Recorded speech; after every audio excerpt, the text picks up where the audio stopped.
Hi, my name is Chris Parkhurst. I'm a documentary filmmaker, and I'm also the host of the Documentary Life podcast, a show that spans 140 episodes, has been downloaded in over 135 countries, and I've been producing for about 5 years. I decided to put each and every episode up here onto YouTube to sort of expand the audience, and as we say in the show, maybe inspire and inform some more doc filmmakers, hopefully like yourself.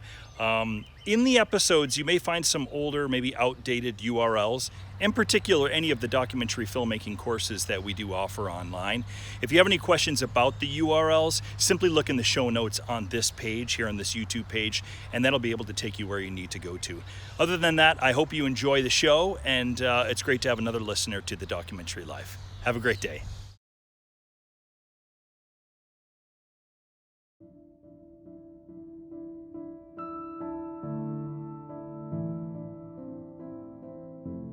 I have 4 charges filed against me: misdemeanor trespass, criminal burglary, sabotage, and assemblage of saboteurs. The last 3 are felonies and carry up to 10 years prison time.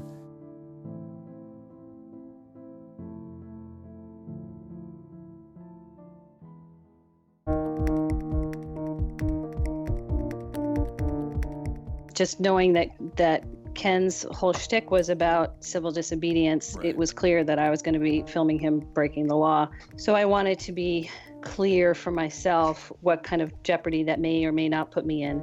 Filming someone else is not against the law. Aiding and abetting someone committing a crime is against the law. You can know that a crime is going to happen, and that doesn't mean that you are aiding and abetting just because you know it's going to happen. As long as you're not participating in the planning or the execution of it, there's no crime being committed.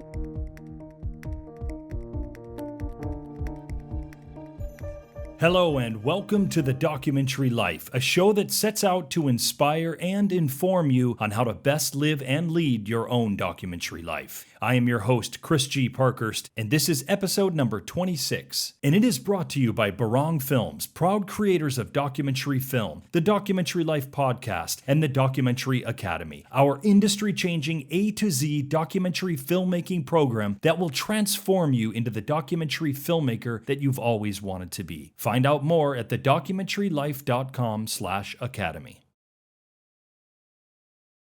Today's podcast marks our monthly doc industry guest segment of the show.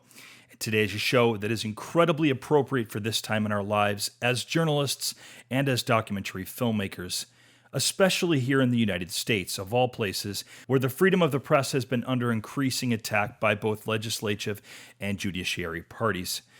You'll recall last October of 2016, a number of journalists and documentary filmmakers being arrested during the North Dakota Access Pipeline events. Journalists, including Amy Goodman of Democracy Now!, were being arrested on site with little or seemingly no just cause, and many times having their film or audio recordings seized from their person. You might also remember me talking about this very thing during the opening segment, I believe it was episode number 14, where I was detailing some recent correspondence with Portland, Oregonian doc filmmaker Lindsey Grayzel, who had recently been arrested and brought up on some very serious charges, not the least of which were a felony criminal sabotage charge, as well as a felony burglary charge. She, along with a fellow colleague of mine, Carl Davis, had been arrested while filming climate activist Ken Ward, the main subject of her upcoming documentary, while he was attempting to shut down the Trans Mountain pipeline that runs from Canada to the U.S.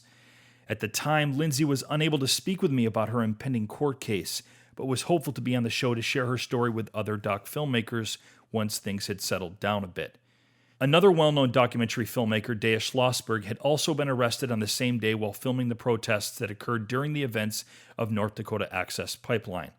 Schlosberg spent 53 hours in jail for essentially filming the protest and faced charges that could have sent her to prison for 45 years.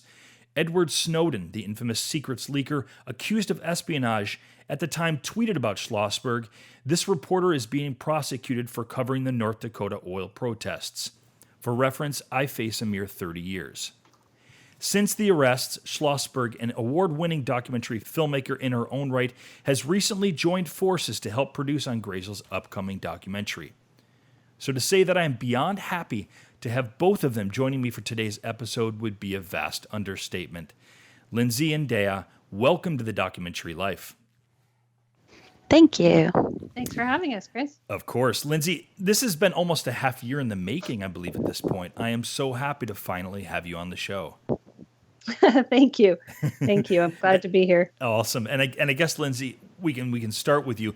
While I don't know you personally and have never actually worked with you, of course, we have at least a couple of colleagues and one very good friend in common.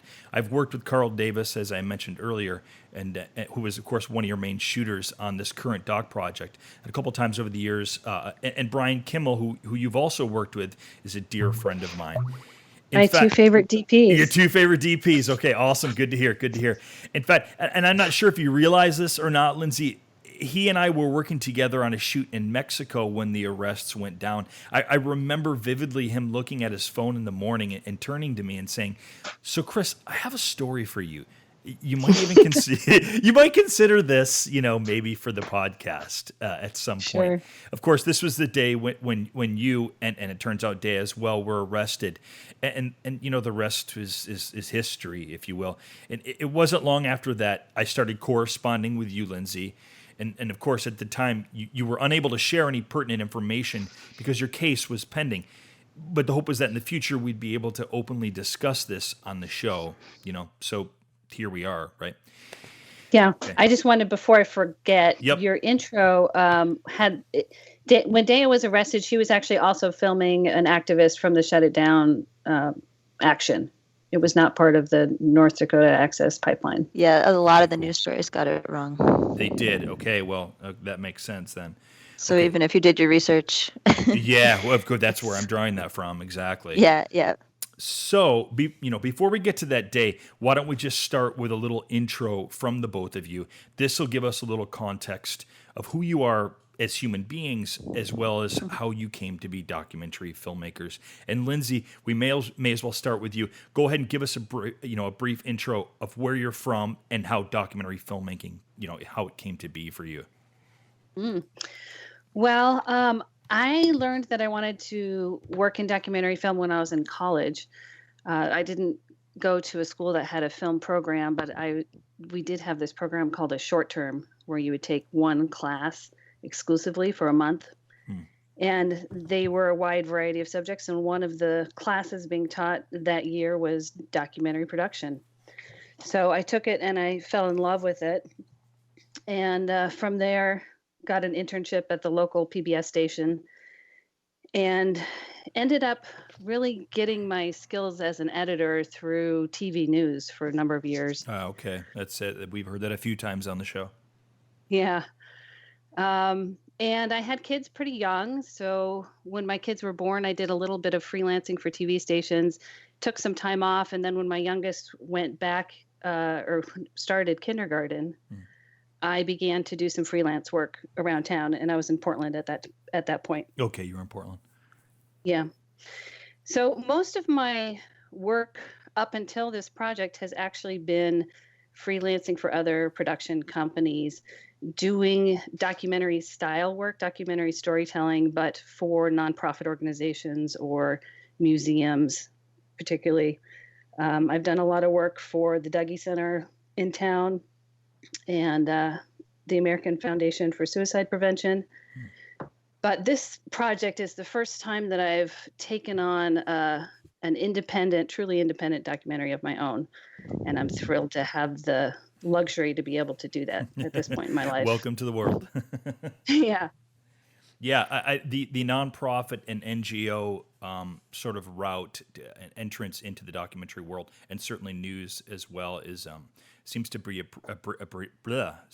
pretty common thread in terms of how people often get into documentary filmmaking. How about you, Deia? How did it happen for you?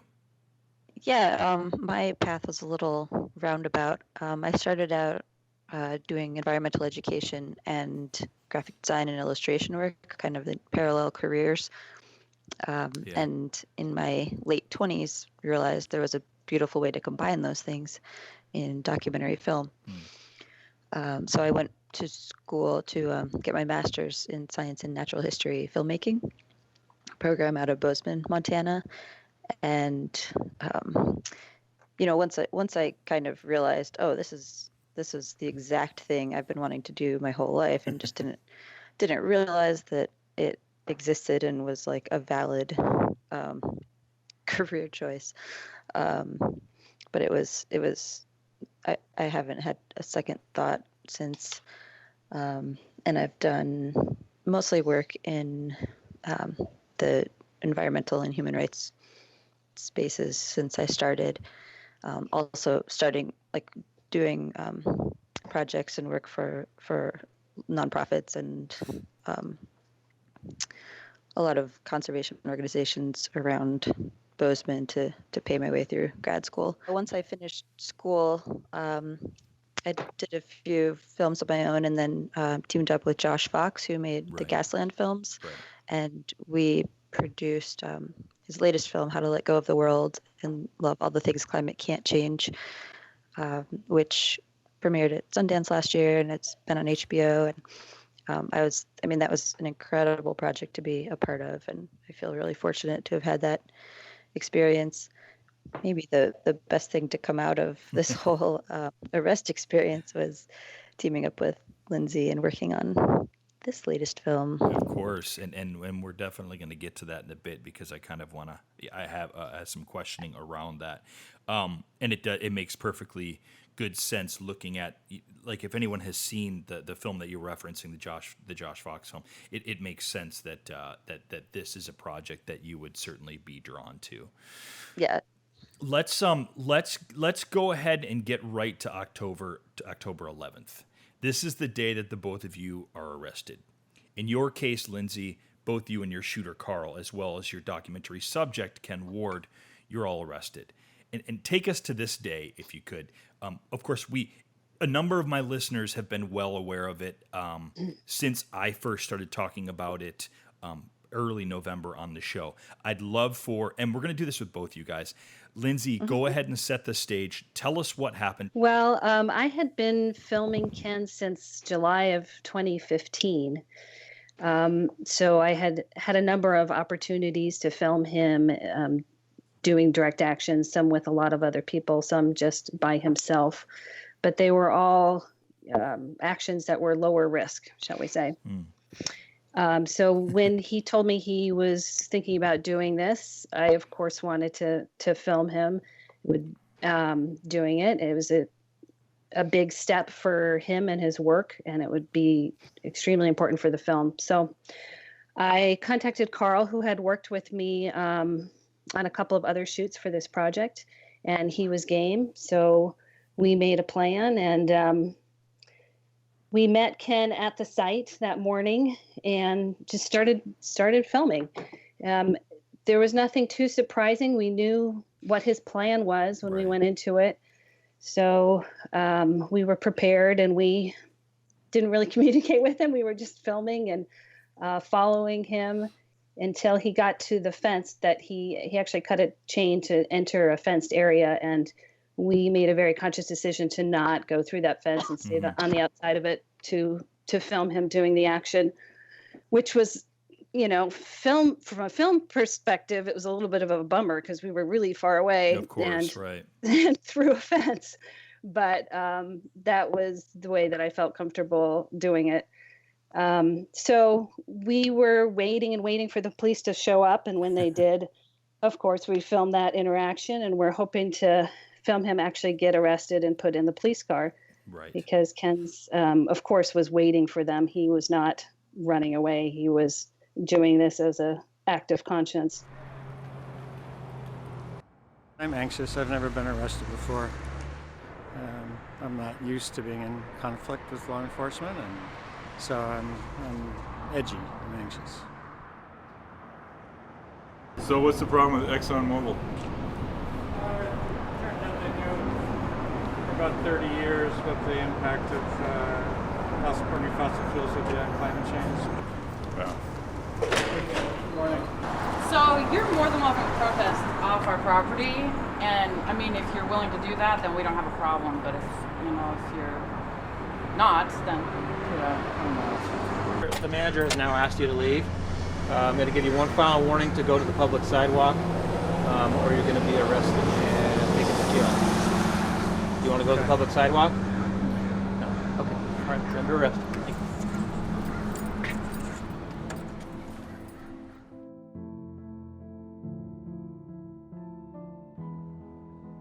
People come over and say, hey, that was really inspirational.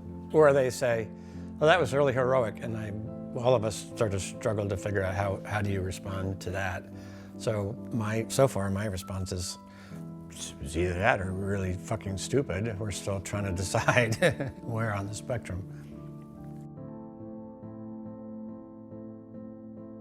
Be seated. I haven't experienced any regret. That doesn't mean that it's not fucking stupid, though. I mean, they're not mutually exclusive. It may not change anything at all, in which case, it would be harder for me to make any personal political argument that it was a good idea, but I still don't have any regret. If anyone knows anything about Ken Ward, and certainly having seen what you have shown me of the film, that is precisely how you would expect him to act and to react to that situation. There's no sort of confrontation in a defiant manner with the police. This is something, as you mentioned earlier, this is something that it's very thought out, it's very planned, and this is what he's doing. Right. And he's super polite to the police all the time, which is great. The police were there and they started walking around the perimeter of the fence when they met Ken. And when the policeman saw me, he said to me that, we have to leave or else we would be at risk for being arrested for trespassing. Right. And so I did leave. I went back and got Carl and I said, we have to go. The police don't want us here.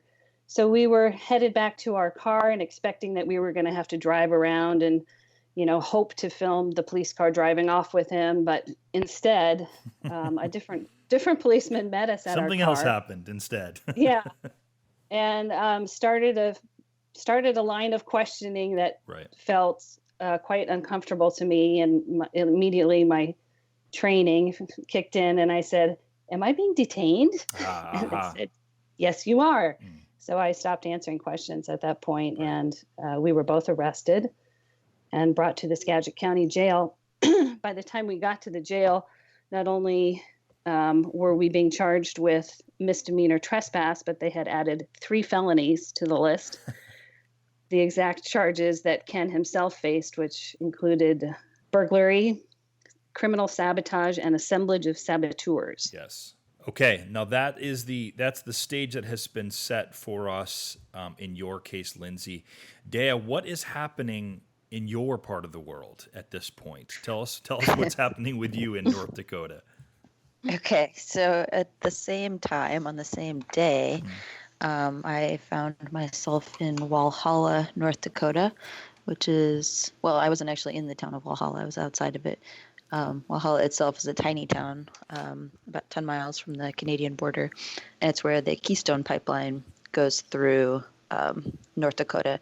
And there's actually a lot of confusion in a lot of the news stories about my case because of the protests going on at Standing Rock at that time, and because of the arrest of Amy Goodman and a lot of other journalists and Shailene Woodley right around that time.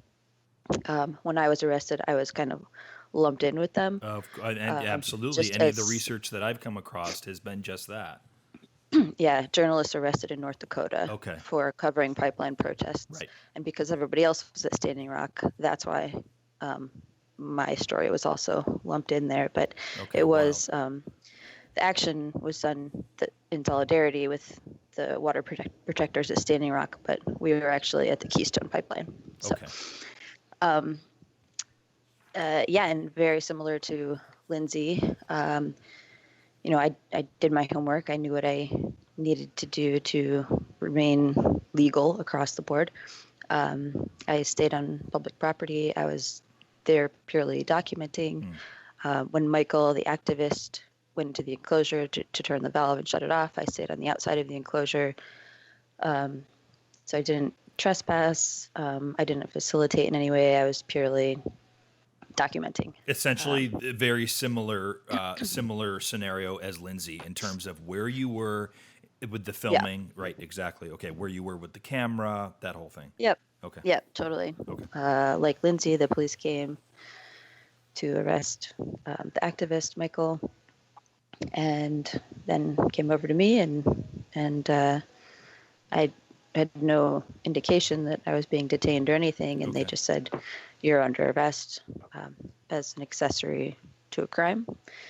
And I told them I'm media. I was on public property. I was within my rights, my First Amendment rights, and they said, "No, you're an accessory, and you have to come to the police station." And then long story short, after 53 hours in jail, I was handed 3 conspiracy charges: theft of property, theft of services, and tampering with or damaging a public utility. Well, let's not make that story so short. What for my listeners? What's happening in 53 hours? What are you experiencing during that time? Other than an amalgamation of all sorts of emotions, what's happening? What's happening to someone like yourself, a filmmaker, in 53 hours, right? It was a pretty traumatic 53 hours, because North Dakota was in a state of emergency at that time. They didn't have to adhere strictly to like the 48 hours, and making sure I had contact with a lawyer, and all the normal things were kind of out the window because of the state of emergency, because of what was going on in Standing Rock. And they declared a state of emergency so that law enforcement from other states could come in and help, in quotes, with the situation at Standing Rock. So it was really hard for me to get any information. I didn't know for the first 24 hours or so that I could even make phone calls. I couldn't. There was just no information. I was really very much in the dark, except that they kept the lights on 24 hours a day in the jail. Oh, wow. Once my fiance did figure out on the outside that he could buy me a calling card through the jail system and get that information relayed to me through the guards, then I started calling out and asking him for phone numbers and talking to lawyers, and everybody was asking me what's going on. Yeah, of course. I had no idea. Right. You're completely I was in in the the dark. cell by myself, so I didn't have any information. It was very, it was scary. It was confusing. Yeah.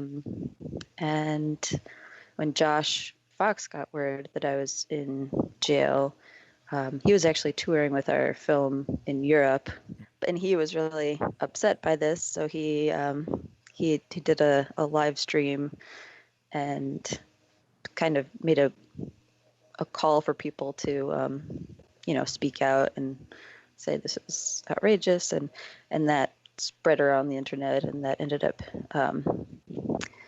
getting a lot of media coverage. And Right. I mean, in your situation, it seemed to get a little bit more of the press headlines. Celebrities started speaking out about yours and other the journalists' arrest. Neil Young, Mark Ruffalo, Daryl Hannah, Francis Fisher. They were all people who spoke out about the wrongful imprisonment of journalists such as yourself. What's that like? That's pretty surreal. I mean, they're all wonderful people who use their celebrity for good cause and are really in it for the right reasons, and have been at a lot of climate events with us through the film and through climate revolution and a lot of the Bernie stuff. And how does this instill, and you guys can both answer this, how does this, or does it not, instill confidence that the case is going to go away, that they will find that this has been wrongful imprisonment, having celebrities like this involved and getting it out into the media in this sort of fashion? I don't think we'll ever go ahead, know. Please, Lindsey. I don't think we'll ever know exactly how much influence the outcry had the prosecutors' decisions to not pursue the charges, but it certainly can't hurt there was a Guardian article that came out that got read and shared widely, and they were calling the Skagit County Courthouse to ask for comments. So when you have that kind of pressure, I think it makes them think twice about, like, are we doing the right thing, or do we really have evidence here? And it took about a month before my charges were dropped. So it was not an instantaneous decision by any means. That, what you just said right there, Lindsey, speaks to the importance of having a freedom of the press in a democratic society. Without that sort of ability to have that sort of interaction and in a safe manner, without someone, say like the Guardian, calling Skagit County and finding out information, getting that information out into the world, things can remain silent. I mean, and this doesn't have to be a super political discussion, right? But this is what we're up against as journalists, as doc filmmakers nowadays, in particular with the current administration that we have here in the U.S. This is what we're talking about, right? Yeah, absolutely. This should not be a political discussion. This should be a basic human right. And I find it appalling that it has entered the political conversation. Right. Before Trump was ever elected, we might add. This is all under the Obama administration, and these were local decisions by local sheriffs in the state of Washington and North Dakota. Absolutely. I think that's important to note. But I do feel like we're in danger of that getting much worse. Oh, yeah, for sure. Definitely. And it was the action did occur in 2 other states as well, on 3 other pipelines in Minnesota and Montana. And those journalists are also were also facing charges.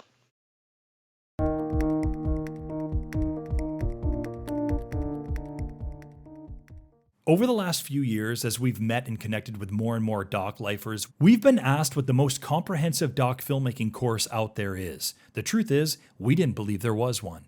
There are plenty of videos and some courses that walk you through some technical aspects of filmmaking and workshops that cover some of the business aspects, but there was nothing that specifically took the doc filmmaker through the whole actual doc filmmaking journey, both creative and business, from A to Z. That is, until we created one. The Documentary Academy is the only all-in-one online documentary film production course that actually starts from the beginning of your film's journey, from story conception through pre-production and actual production to post-production and through to the promotions, marketing, and distribution of your film. The Academy will help you make your most successful documentary film by guiding you on the journey from conception to launch. But don't just take our word for it. Have a look for yourself by going to thedocumentarylife.com/academy and discover everything that the Academy has to offer, including a video that takes you inside the Academy for a look around. The Documentary Academy has already greatly helped others realize their power and potential as doc filmmakers. Why not be the next person who brings an awesome documentary film to life? Head on over to thedocumentarylife.com/academy today, and we'll see you there.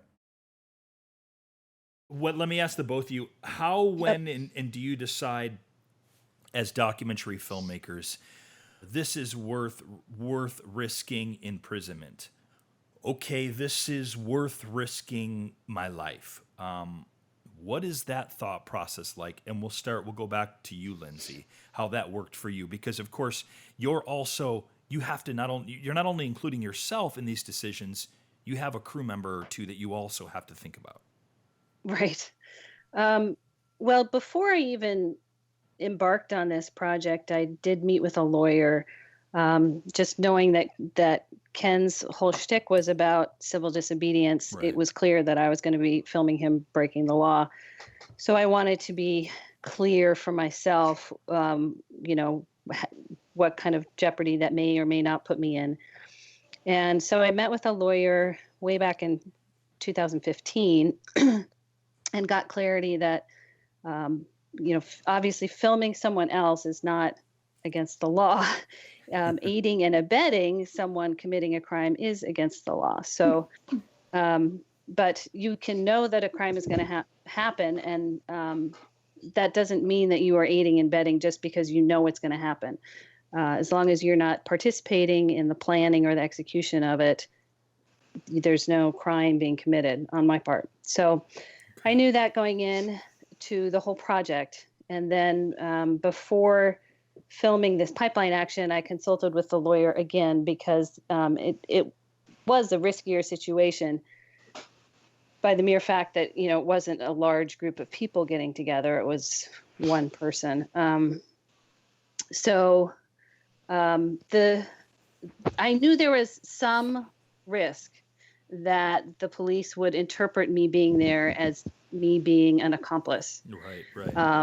And so the discussion with the lawyers were really about how to minimize that risk and make sure that I wasn't crossing any of those lines and make it obvious to the police that I wasn't crossing those lines so that I wouldn't get arrested in the first place.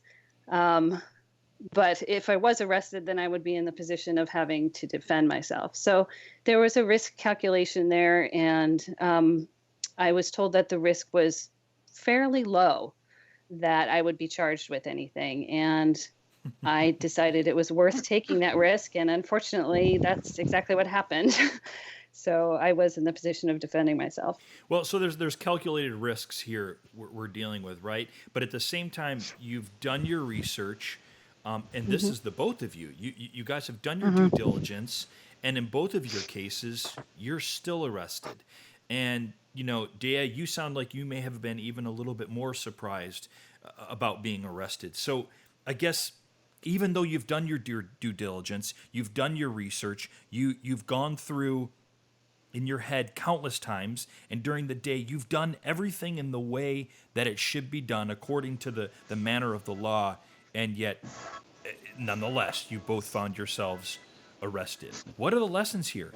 What are the lessons for, our brothers and sisters who are journalists and fellow documentary filmmakers, the people that listen to this show? What's going to be helpful for them as they move forward? What should they be doing for themselves? Because it's easy enough to say, do your research, abide by the law. But at the end of the day, you guys were both still arrested. So what does this mean for us? What can we do? What are the lessons here? That's tough. I mean, I don't, in terms of not getting arrested, I don't think, I mean, I wouldn't have done it differently. Right. Given a second chance, I mean, I didn't break any laws the first time. I wouldn't break laws in covering the same thing again. And I wouldn't not cover it. I think it's all the more important that journalists and filmmakers make sure to cover these kind of things. Right. Make sure to cover people who are challenging authorities who are infringing upon human rights. Yeah. I do think. Well, I do think that there are some common sense things that you can do before you embark on a risky activity. And I didn't find this document until my friend Courtney Herman pointed it out to me after I was arrested. But there is a document called, let's see, I have it on my desktop. It's something like dangerous docs or speaking truth to power. Anyway, it's dangerous docs speaking truth to power. Yeah, remind me, and I'll look it up afterwards. I will, and I'll have that. What I'll do is I'll put that up on the show notes at the website. Yeah, it's worth a read. Okay.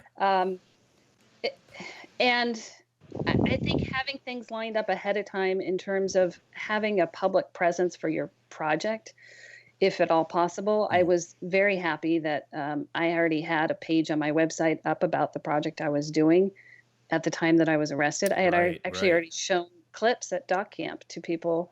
I had certainly been seen at a lot of different protests around the area with my camera filming for the past year. So it was obvious that, yes, indeed, I was making a film. It was obvious also that, yes, indeed, I am a filmmaker because I have 20 years of experience and a resume that was also online. Right. And that was actually a crucial thing when I went up for my arraignment. The prosecutor was trying to make arguments to the judge that I shouldn't be allowed to leave the state of Washington. And my lawyers made sure that my resume was in front of the judge. then the prosecutors were, insinuating that I wasn't a real media maker, that I was just part of this the classic, conspiracy. of course. So the judge is looking at my resume in front of him and says, "Oh, she looks like she's real to me. She's been doing this for 20 years." So, I mean, I think it's degrees of danger. And if you're a first-time filmmaker without any history and without a website and without any presence, it's more dangerous than if you're established and you have some kind of presence about your project. That's a great point, Lindsey. That's a great point, because if you don't have that resume and it doesn't get in front of the judge in that fashion, you can be looked at in a different sort of light, because it can be easy for someone to paint you, as we know in the legal system a certain way. And if the prosecutor is saying, "Hey, look, this is just some crazy person with a camera, they're just getting in the way, or they're clearly like a part of this process, this is what they're doing," then it becomes, you make it less easy to be painted in a certain light if you have obviously some background that you can, and some clout that you can put in front of a judge, I guess. Right. The other concrete piece of information that I would recommend is having a lawyer set up ahead of time. I had consulted with lawyers in Oregon, but because this action was in the state of Washington, that was no good to me. Okay. I had to find a new lawyer in Washington, and that week before I had a lawyer was really stressful. Wow. So, I'll bet it was. How do we find these lawyers, Lindsey? I was very lucky. I found an amazing lawyer who worked for me pro bono, and it was really friends and family putting the word out. And I lucked into him, and when I talked to him, I knew he was the right person, and he took my case right away. I was very lucky. Okay. And how about you, Deia?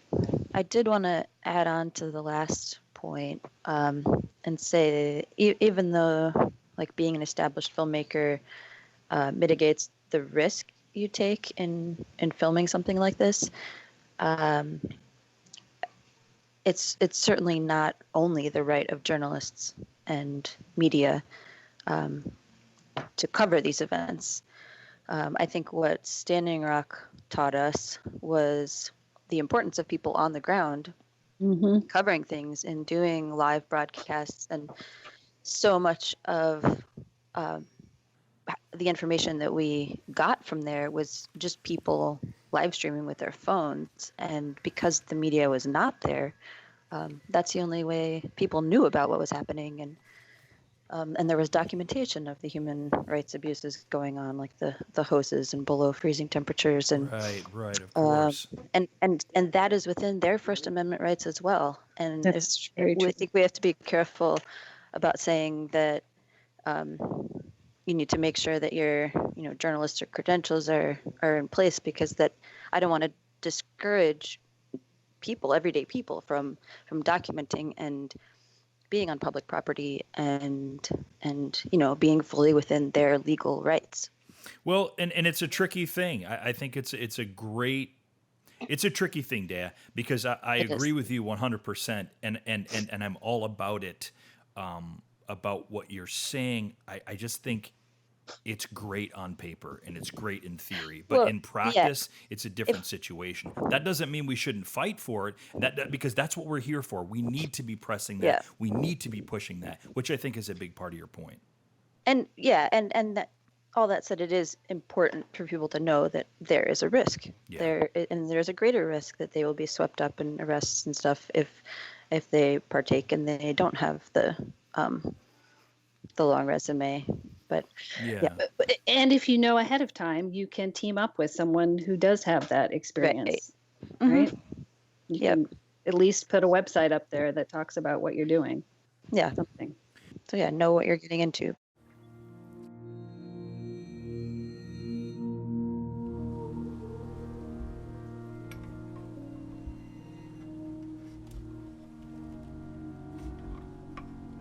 I mean, the striking thing about my own institution is that the world is ending right now. Nobody has an idea what to do, and there's no debate about it. Mostly it's thought of in terms of failure of politicians, or the venality of the fossil fuel companies, or unfortunate stupidity of the public at large or something else. It's never, well, maybe we're just fucking up, which is what we're doing. I think it's a good time to move on to talking specifically about the film. Lindsey, how did the film Reluctant Radical come to be for you? Well, I met Ken, and he started talking about climate change, as he does probably in most conversations that he has, I imagine. Right. And I just found him to be a fascinating character, someone who spoke his mind, was very clear about his convictions, and said some, rather controversial things. Sure. So to come out of a conversation like that, I was thinking about climate change differently. I was thinking about our environmental nonprofits in this country differently, just from one conversation. Mm-hmm. And, I'm always kind of looking for interesting characters and documentary ideas. So I broached the idea of doing a documentary with him, and he quite readily said, sure, I haven't tried that yet. Maybe that will make a difference. Nice. That's perfect, really. What struck me was how much I appreciated, Ken's earnestness and his down-to-earth and pretty real attitude. I say this because, oftentimes when I watch an environmental activist, for example, on film, and I hesitate saying this, but there can be some pretty stereotypical pictures when we see someone like this on camera. They often seem to be over the top outspoken. Often their approach can almost be agitation or yelling for people to listen to them. They might be, let's say, bearded and sandal wearing in appearance. They're not super socially connected people. And I'm not trying to judge or be rude here. You know what I'm saying. But Ken, he doesn't come across this way at all. And he's well spoken. He's thoughtful. He's not particularly aggressive. And he's also not passive aggressive. He's a well-connected. He has a well-connected and respected past. He just strikes me as a pretty solid, if not conflicted, character to be watching put his life in freedom in peril. Would you agree with that? Absolutely. Okay. I mean, Ken is nothing if not, he is totally sincere all the time. Yeah. And earnest, as you said. And he's a smart guy, and that comes across. He had a 20-year history working inside of environmental organizations. And that's important to note, yeah. Yeah, in high up positions. I mean, he was executive director of New Jersey PIRG for 13 years. Right. And he worked as deputy director of Greenpeace USA, a national organization. And what he saw was that the tactics that they were taking for climate change were not going to have the effect that was needed, that they had to drastically rework their tools. And so he pushed for that internally for a long time and got no headway, and eventually came to the realization that civil disobedience and direct action was the most effective political tool that he could use to address climate change. And so it's a very personal mission for him, but he's a great person to talk about the importance of it, precisely because he doesn't fit this stereotypical mold that you have in your mind of, what an activist is or what an activist looks like. Right. I mean, I found Ken, to say the least, tragic. His character a bit tragic and heartbreaking. He visits his therapist, right? Who, when Ken tries to explain to him what's happening for him and how he sees his world and what he says what is happening in the world, right? In a climate change sense. And no one's listening to him. The therapist basically tells him he's probably bipolar. In essence, not even his therapist is listening to him, or certainly not taking his message very seriously. Not his colleagues, not professionals, not his friends and family, the majority. I mean, this is a man who has spent an extraordinary amount of time working in activism and then researching specifically climate change. So it strikes me that it's not only heartbreaking seeing this guy and his thoughts, I guess, be diminished by people around him, but that he just might be the exact type of individual who, of course, along with many other people, could conceivably, and please forgive me for being a little dramatic here, but I don't know, save the damn planet? You're the filmmaker. You're taking this all in. Did you at times feel this way? What are you feeling while you're filming him? Well, that's why I chose to follow him. Which is not to say that, Ken Ward is the only person working on these issues. There are lots of people working on these issues. Right. But I think the benefit of documentary film is bringing context to a situation. Yeah. Deia mentioned earlier, it's not good enough to just know that an event happened. We have to know why it happened. I mean, there was a long history that led Ken to the point where he turned off that valve to shut off the oil pipeline. Yeah, right. And knowing that history and that context is key for people to really understand what's at stake here. Deia, how did you come to be a part of this project? How did this happen for you? I mean, you've mentioned earlier a little bit about it, but maybe you can expand upon that now. How you came to be a part of this project? Sure. Well, I met Lindsey very briefly when we were touring with How to Let Go in Portland. Okay. And that's actually when I met Ken as well. He came to the screening. Oh, wow. And spoke at the our Q&A there. Makes sense. Yeah, so I was tuned in a little bit to the story and the project, but then after the action and after Lindsey and I were kind of dealing with the same thing at the same time. Right. We had a few phone calls and bound together really metaphorically by the chains of injustice.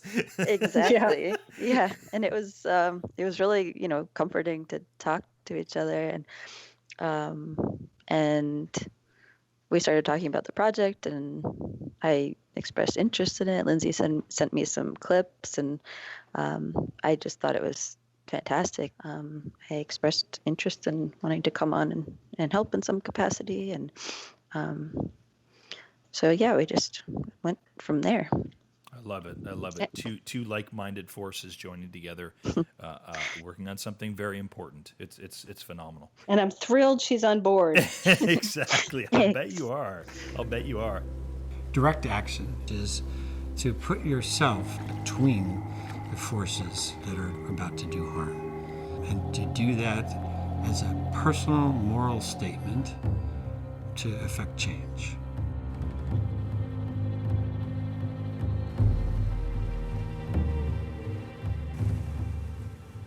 That's 30 seconds. You guys are quite hurt. You're right about an 100 right there. So that gives you an idea.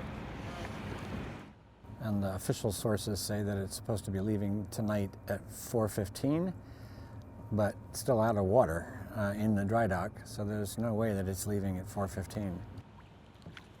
Lindsey, were there times during the filming where you were concerned about your welfare? And I'm not talking about, fast forwarding to the events of course, the both of you being arrested in October. I'm referring to much earlier in the film where you're building up the story with Ken. We're seeing where all of these things and his thoughts have come from. And you're out on the Willamette or the Columbia River at 2 a.m. on rowboats. And, there's these massive ocean liners that are operating around you. And even, you're obviously being seen by police and federal agents who are there on their own boats patrolling the area, being actually told by them, hey, so you're right at about 100 feet from where you can't be. Like, there's an obvious acknowledgement, right, of two very opposing forces in these moments. And it kind of reminds me of, the larger protests that we have here in Portland, where streets, are lined with protesters as well as the police force. And they're both almost in direct opposition of one another, right? Though neither party is generally directly acting in opposition. But both of these parties are well aware that if one crosses the line, there's going to be a problem here. It's a very precarious position, right? What's that like for you at 2 a.m. out on the river, on the boats as a filmmaker? What's going through your mind? When you have the Coast Guard saying, "Oh, you're at 100 yards right there," yeah. To me that's comforting, because what I want to make sure as a filmmaker is that I'm not going beyond that 100 yards. So if I can know where that is, which is a little bit tricky in the water, right? You don't have a line or a tree that you can gauge off of. Right. That helps me. And so And they were always very professional and courteous, Right. and we were too. So I actually did not experience fear in that way. Another thing that probably helps is that I'm a rower, and so I'm used to being out on the water. Oh, wow. Sometimes Okay. in the Awesome. so there was no issue there either. So basically, Carl or Brian or whoever is shooting with you at the time, they're comfortable at least in the safety of the situation with you being the rower. Well, They're like, we so have a one time we professional were- on board. We're going to be fine out in the river. That's awesome. Right. I don't know about that, but By we were yeah. in a little motorboat for one of those shoots and in Okay. a canoe for the other one. Okay, So got it. Thank you. it was fairly stable. By far, one of the most moving and impactful moments for me in the film, it's not even something Ken himself says or does. Instead, it comes from his significant other. He's been married once or twice before this, correct? Once. Okay, once before. This is from his current significant other, Laura. She says something so poignant and profound that for me, it sums up so many of kind of all of our feelings surrounding climate change and the idea of activism on this kind of level. And I'm going to play it here for our audience, and then we'll come back and talk about it. If you're seeing something that everyone else is denying, that's not mental illness. We're all using our defensive mechanisms to not suffer. If you let yourself think about it, it makes you despair. So, and he doesn't hardly let himself not think about it. So that's hard. I can't do it. I can't live at that. I mean, that's part of the problem. That's what keeps me from acting, is I can't stay in that. What my brain, the brain tells me from the data it has, the significance of what could happen to us as a species, this major extinction, worse than Black Plague kind of thing, it's hard to stay in that space. And if you do, it would make you pretty sad, you know? So. For me, that's one of the more powerful moments in the film. Great. I despair for the planet thinking about this stuff myself, more so when I see your film, but also on a very minute and human level, despair for this soul, for Ken Ward. I can only guess how utterly alone and sad he must feel, and knowing that in his heart of hearts, he's doing the right thing and most pure thing imaginable. And he sees and probably feels that not only his world and his kids' world, but everyone's world depends upon his ability to create monumental awareness, if not make or cause monumental change. Would you agree with that? I think that he's gone through periods of his life where he did feel extremely sad and isolated. I would say that is changing as he is building a community of like-minded activists that he's working with. And that's a huge part of this story, is the despair, the psychological barriers that we have to facing something that is so scary. And how most of us are like Laura, myself included. We can't think about it for too long because it makes for kind of a crummy life if you think about it for too long. And I think that's a very natural human tendency, and it's one of the reasons that we're in this pickle that we're in. You know, you mentioned earlier when he went to his therapist. That was back in 2005 or something like that. Okay. When climate change was not talked about as often as it is now, and while it's still not talked as often as it needs to be, back then we hadn't seen the effects quite so dramatically. Like right now, we're seeing the effects of climate change all around us all the time. Certainly, scientists are reporting on it all the time. It's not a theoretical in 100 years. And 10 years ago, or 2005, when he was seeing this therapist, I don't think most people were as aware about climate change as they are now, which is not to say that people are very aware now either, unfortunately. Right. But the reaction of the therapist to say, oh, you think the world is ending and that you have an idea on how to save it. You must be crazy. Well, and in that defense of a therapist, you think of a therapist's training, and I put myself maybe in the therapist position. That's kind of what, I mean, I get that. I also get that in defense of the therapist, right? I'm just more hearing that and seeing that on film. It's a heartbreaking thing to see. And if you're Ken Ward, and of course this is me as the viewer projecting this perhaps on what I'm seeing, but I feel like as I'm watching the film, I'm thinking, man, if I'm Ken Ward, I must feel like completely and utterly alone and unheard by anyone and completely not understood by anyone at this point if my therapist is saying this about me. Yeah. It's not an easy path that he's chosen. We have talked about crowdfunding a number of times on this show.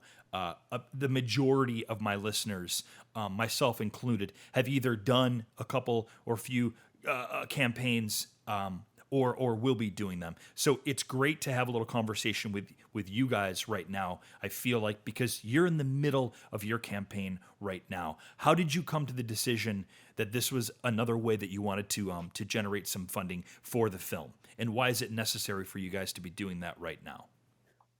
Well, up until now, this film has been like 98% personally funded by myself. Okay. And I've been able to keep costs low by often shooting myself. But we're at the point now where we need music, we need a post-production sound mix, we need color correction, and we have another trial to film still, which means a trip back up to Washington and hotels and crew and food. That'll be fun. Yeah. Return to the crime.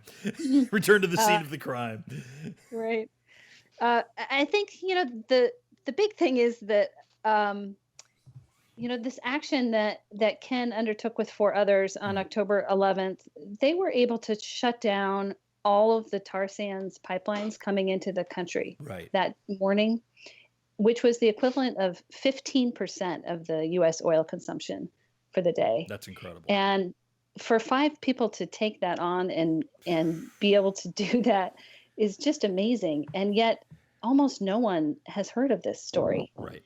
So it's documentaries like this that are going to be able to bring this up for people and not just bring it up as a 10-second news bit, but bring it up as a, in context, understanding why it's so important. But of course, along those lines, Deia and Lindsey, I feel like, for Lindsey, for you and I, being in Portland, Oregon, oftentimes talking about this sort of thing, we're talking, it's almost the idea of preaching to the choir. We have people that absolutely are on board with this sort of progressive thinking, right? And Deia, you are in a community in New York where you're surrounded with people like this. But how do we reach out as filmmakers when we're doing not only the film and trying to get the film itself out there, but when we're running a crowdfunding campaign, whether it be Indiegogo or a Kickstarter or any of the numerous crowdfunding strategies that are out there, how do we get the word out to people, and how do we get the importance out for a film like this to people that maybe aren't as easily accessible as they might be in Portland or New York? The thing is, people who are in your choir also have their large networks of people that are not necessarily in that choir. And I mean, I've been on both sides of crowdfunding projects plenty of times, having contributed to a lot of other documentaries and run several of them in the past. And what's so great about crowdfunding isn't the necessarily the funding part. I mean, that's great too, but the crowd part is, I mean, seeing all these names pop up as people that, I mean, as the filmmaker, these people that you see believe in you and believe in this project means so much. And then from the other side, just feeling like you're a part of it, even if it's $1 or $5, you just feel like you're on the team and you're you're part of this thing that has a life, and it's a really cool feeling to be part of that community. And these are projects that, like ones that I've jumped on, aren't even for the most part climate and environmental films, but just projects that are worthy and great stories. And so I think friends of friends is the key to crowdfunding and getting outside of that choir. And you make a great point there. And as the documentary filmmakers and as the people that are trying to raise funds via a crowdfunding campaign, I think this is important for our listeners to keep in mind exactly what you're saying. And we did it certainly with our own project, Elvis of Cambodia, when we spent a month essentially down in Long Beach, California, the biggest Cambodian American population of refugees in the U.S., where you're not only there, of course, you want to hit your target, right? You want to raise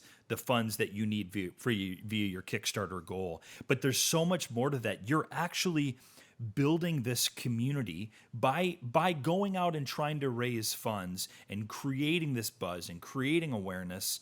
You're building a community not only for potential people that will see the film later on, but it's like you said earlier, that you're creating a community in a manner that really is a support group for you and just makes you really want to go out that much more and do what you're doing. And that's important, right? That energy is really important for us as filmmakers. Oh, it's huge. It can be very lonely. Yes, it can. I'm excited to see this film come to fruition, and even more excited after talking with you guys and seeing the footage. I'm certainly going to be contributing to the cause. I would love to reach out to my listeners who might be interested in helping out as well, and I'm sure there are a number of them who would like to. I'll include a link on the show notes. Please go to documentarylife.com, thedocumentarylife.com. Go to the website and look in the show notes, and there will be a direct link to the Kickstarter page, as well as, of course, to more information about The Reluctant Radical. And this will be for both of you, Deia and Lindsey. How are the ways that some of my listeners can help you get the word out, and how can they help you in terms of contributing to the Kickstarter campaign? Well, the easiest way is to go to bit.ly/reluctantradical, bit.ly/reluctantradical, and that will connect you right to the crowdfunding page. Okay.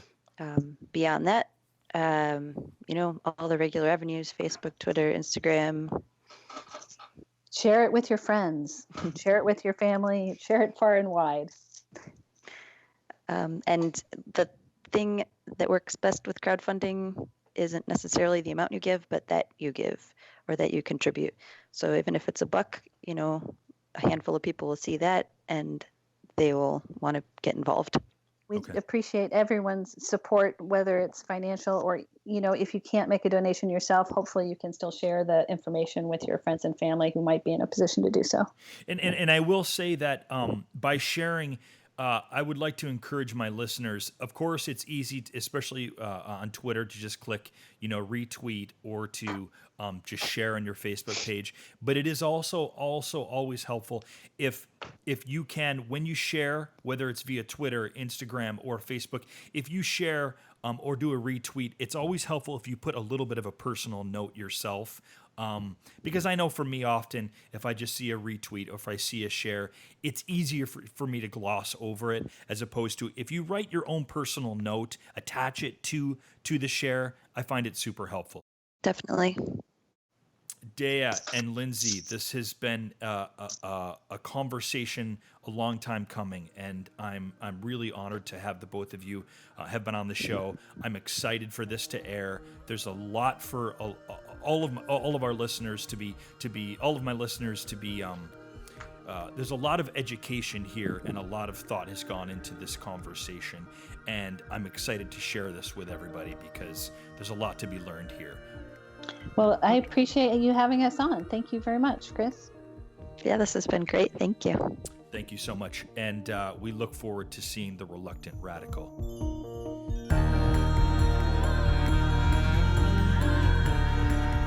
Don't forget, we'd love to have you join us in the Documentary Academy. Come and take a look at how we can help you make your best documentary film at thedocumentarylife.com/academy. That's thedocumentarylife.com/academy. Thanks for listening, and we'll see you soon.